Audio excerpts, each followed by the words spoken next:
বাঁকুড়ায় এক তৃণমূল সাংসদ তিনি হুঁশিয়ারি দিচ্ছেন, এই যে চিকিৎসকরা কর্মবিরতি করছেন, যদি কারো কিছু হয়ে যায়, যদি চিকিৎসার অভাবে কোনো রোগী মৃত্যু হয়, তাহলে জনরোষ তৈরি হবে।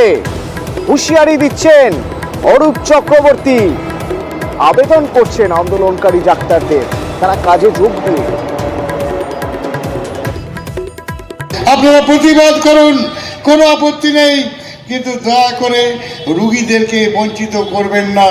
বিনা চিকিৎসায় রোগীরা যদি মারা যেতে শুরু করে, যদি আপনারা চিকিৎসা না হন, আপনাদের বিরুদ্ধে জনরোষ তৈরি হবে।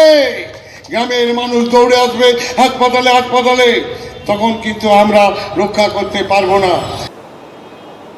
একজন সাংসদ যখন প্রকাশ্যে এই ধরনের হুঁশিয়ারি দেন, তখন তা নিয়ে রাজনীতির কথা তো উঠবেই, তা নিয়ে রাজনৈতিক চাপানুতর তো হবেই। আমরা বিজেপি নেতা শ্রমিক ভট্টাচার্যের সঙ্গে যোগাযোগ করেছিলাম। তিনি অরূপ চক্রবর্তীর এই বক্তব্য কিভাবে শুনছেন বা কিভাবে দেখছেন, শুনুন। এখন অরূপ চক্রবর্তীর মার্কশিটটা আর যে ডাক্তারকে হুমকি দিচ্ছেন তার মাধ্যমিকের মার্কশিটটা যদি পাশাপাশি ফেলে একবার দেখেন তাহলেই বুঝতে পারবেন। উনি যদি মনে করে থাকেন উনি হুমকি দেবেন চিকিৎসকদের, আর চিকিৎসকরা ভয় পালিয়ে যাবে, নিজের চিকিৎসা আবার পেছন নিয়ে নেমে পড়বে, প্রতিবাদ করবে না, তাহলে সেটা হবে না। বলতে চাইছে যে এবারে যদি আপনারা বিভিন্নভাবে প্রতিবাদ করেন, তাহলে আমরা বাইরে থেকে একটু উন্মত্ত তৃণমূলের কৃতদাসকে পাঠিয়ে দেবো, কিছু সিভিক ভলেন্টিয়ারদের জামা কাপড় খুলে পাঠিয়ে দেবো, তারা গিয়ে ডাক্তারদের উপরে হামলা করবে।